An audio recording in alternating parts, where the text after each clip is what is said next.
Olá, personas! Meu nome é Caio Corraine e estamos começando o primeiro episódio do período de testes, que é um novo formato aqui no Minha Primeira Vez.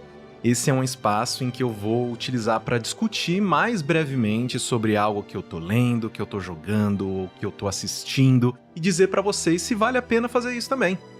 Pro primeiro episódio eu resolvi, enfim, trazer um jogo aqui para Minha Primeira Vez, que me surpreendeu muito no quanto eu tô curtindo a experiência. Partiu pra discussão então?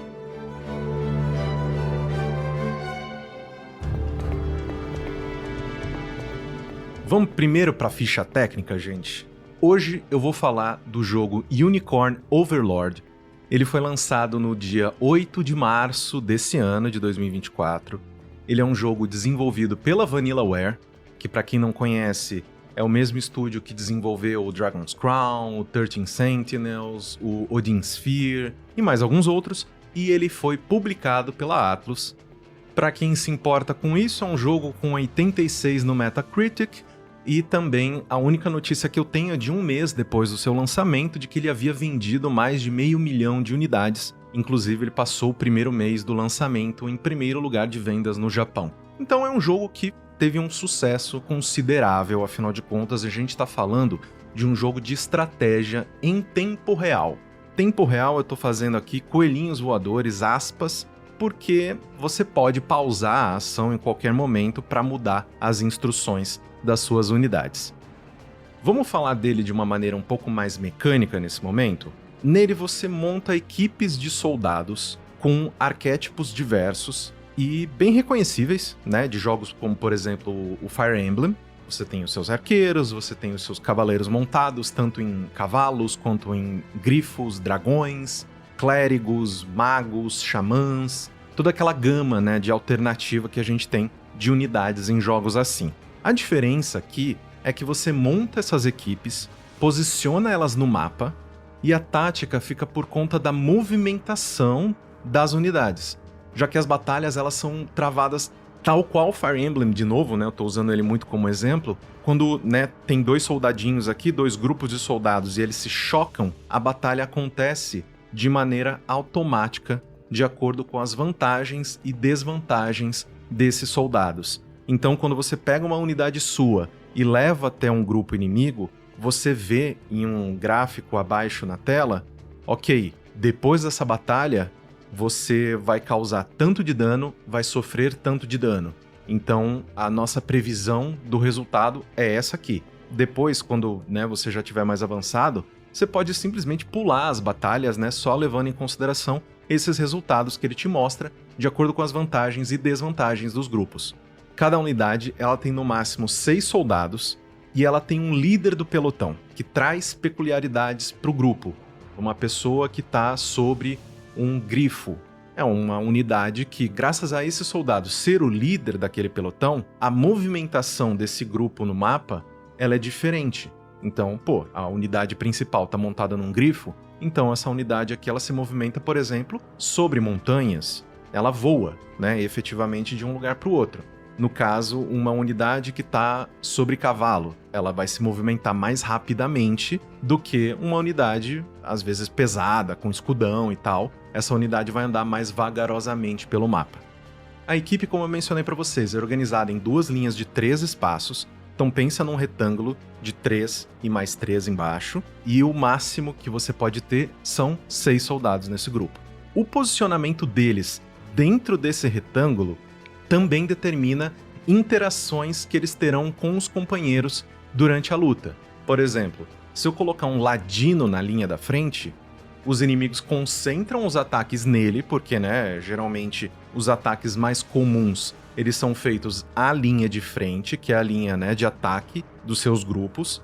E quando você coloca o ladino na linha de frente, é bom porque ele tem esquiva pra cacete. Então ele vai desviar da maioria dos ataques que derem nele, principalmente ataques físicos. Se por algum acaso um arqueiro for mirar nele, porque arqueiro geralmente tem uma habilidade que é tipo mira certeira, aí vai acertar e é foda, porque o ladino ele não tem quase que vida nenhuma. Então por isso que ele tem bastante esquiva, porque ele é feito de papel. Outro exemplo é de um guerreiro que pode entrar na frente de um companheiro para parar um golpe que está sendo direcionado para ele com um escudo e, bom, assim por diante, né? O jogo ele é dividido em 2 instâncias, combate e fora de combate. Fora do combate, você zanza pelo mapa, visita a cidade, procura tesouro, pega recurso, você fuça assim os lugares e aí você pega recurso, madeira.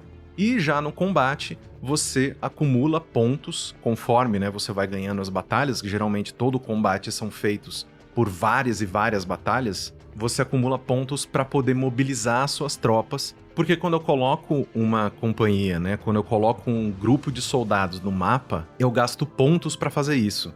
E esses pontos, eles são limitados por batalha.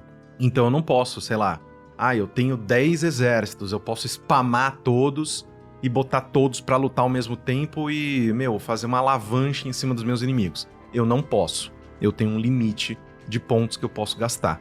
E esses pontos, conforme a batalha vai se desenvolvendo, você pode ir recuperando esses pontos conforme você ganha suas brigas, e também esses pontos eu posso utilizar para usar ações especiais das minhas equipes.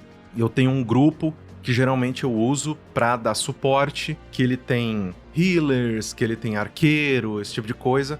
Então eu posso usar no mapa geralzão mesmo, eu posso pedir para esse grupo, cure os amiguinhos que estão no batalhão da frente. E aí eles vão lá e curam. Porque eu até inclusive vi um youtuber, né, que desenvolveu conteúdo sobre o jogo falando desse tipo de pensamento, que é cresça para cima, não para os lados. Então deixa suas equipes cada vez mais fortes, invista nelas com equipamento, com mais espaço das tropas, etc, etc, do que efetivamente você jogar 50 exércitos dentro da batalha. Não 50, porque o limite é 10, mas vocês entenderam. Não joga um monte de exército dentro da batalha, quando na verdade nenhum deles é muito efetivo.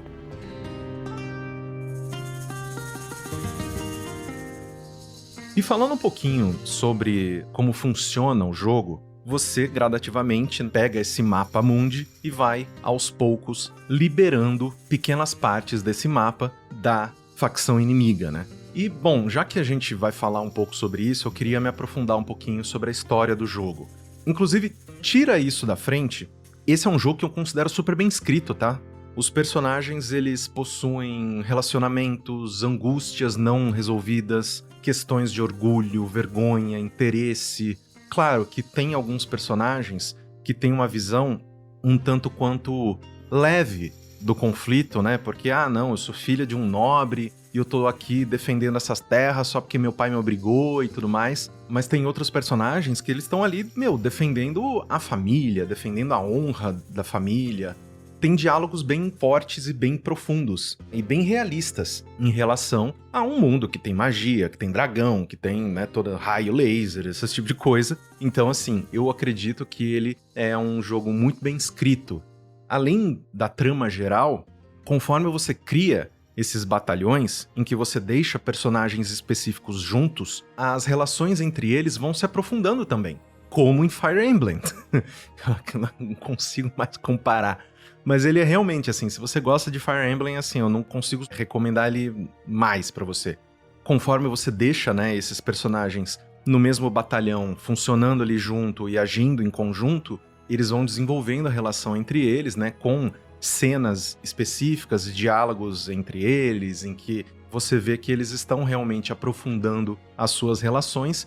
Eu não aprofundei o suficiente pra ver se essas relações vão até pra caminho amoroso, mas, de qualquer forma, é interessante ver que, por exemplo, tem um grupo meu que tem 2 irmãos. E eles não se bicam, é uma relação extremamente difícil, uma relação extremamente complicada. E é interessante ver que conforme eles vão agindo juntos, os diálogos e a historinha deles, essa história paralela à história principal, ela vai se desenvolvendo também. No jogo, você controla o Príncipe de Córnia, Alain, que teve que fugir das terras dele depois da invasão do Valmor, que era um general de Córnia que decidiu reerguer o Império Zenoriano, que era quem tinha o poder antes da divisão atual das coisas. Então é como se um cara que é general hoje quisesse meio que tacar o zaralho porque ele quer reerguer o Império Romano. É meio isso. A mãe do Alain, a rainha, a Ilênia, ela acaba sendo traída por outros guerreiros mais próximos dela e vai de arrasta pra cima, né, de camiseta de saudades eternas. Mas antes dela morrer, ela pede pro soldado mais fiel dela, o Joseph, fugir com o filho pra um lugar onde a guerra não deve chegar. Ó, vai tudo pro caralho, foge com meu filho daqui.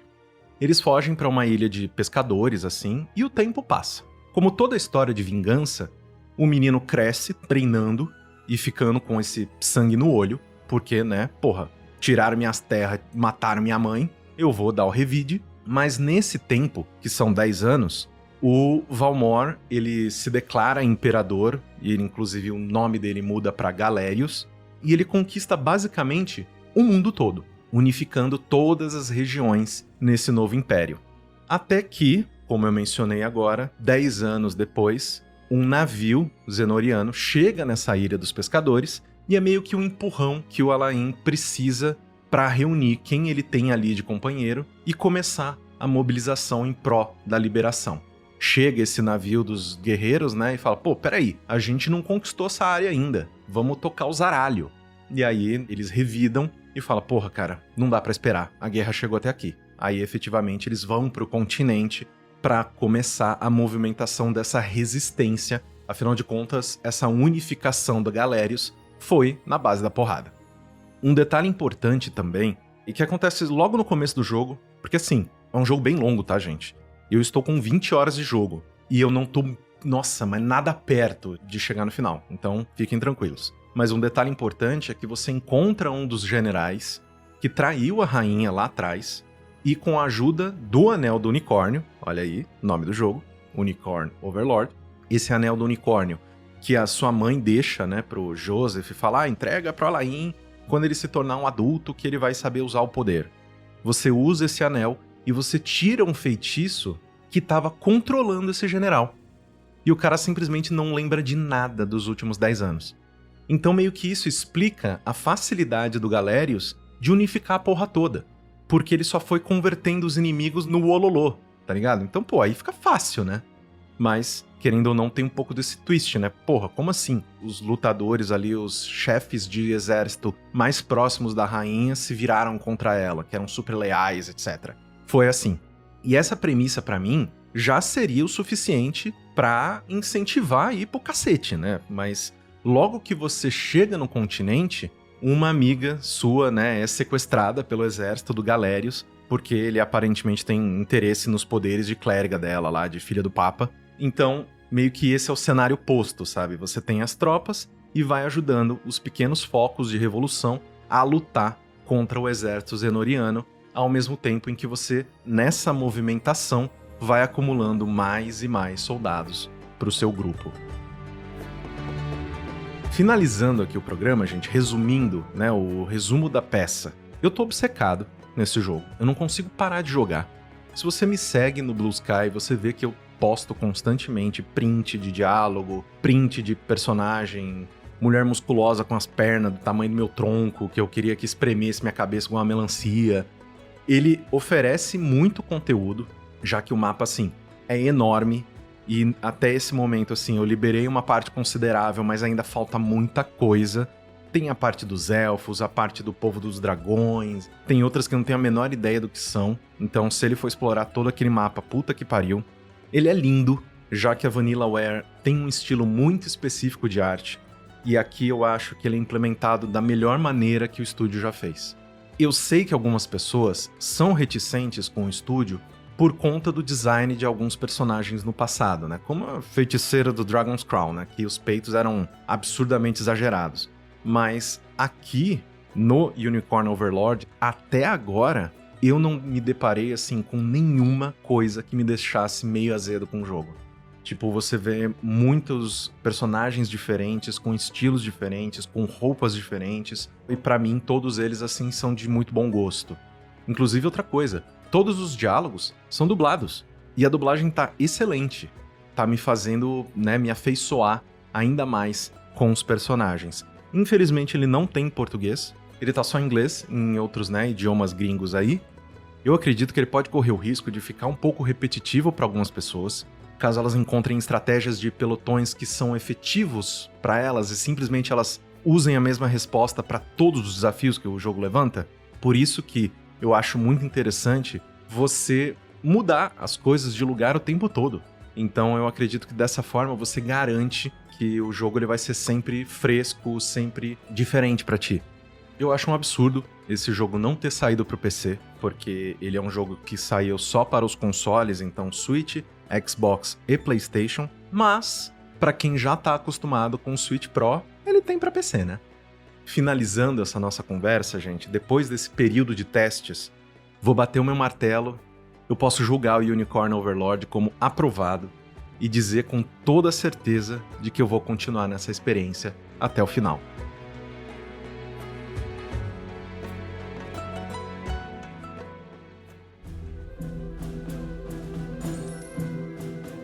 É isso, eu espero que vocês tenham gostado desse primeiro episódio do novo formato. Eu vou tentar ir alternando as semanas, né, em que tem período de teste, semana que tem algum episódio da temporada atual, semana que tem uma minissérie original. Quem sabe, no futuro, se isso aqui der algum dinheiro, a gente não tenha esses programas sendo publicados paralelamente na mesma semana. Fica aí o desejo, alô marcas!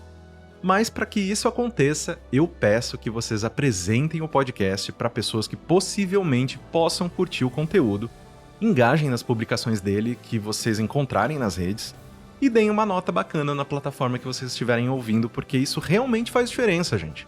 Vocês veem um monte de produtor de conteúdo pedindo, avalie a gente no Spotify, avalie a gente no Pocket Casts, no iTunes. Nem é iTunes, mas é Apple Podcast, sei lá. Faz diferença. Programas bem avaliados, eles aparecem para mais pessoas, o que faz a roda girar mais, né? Afinal de contas, você tem a possibilidade de ser apresentado para mais pessoas.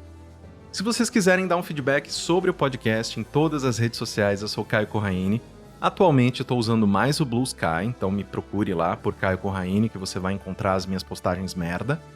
Esse programa foi editado pela queridíssima Ana Luísa Mariquito, eu agradeço demais. Queridos, um grande abraço, sejam bons uns com os outros e tchau, seus lindos. Esse podcast foi produzido pela Maremoto.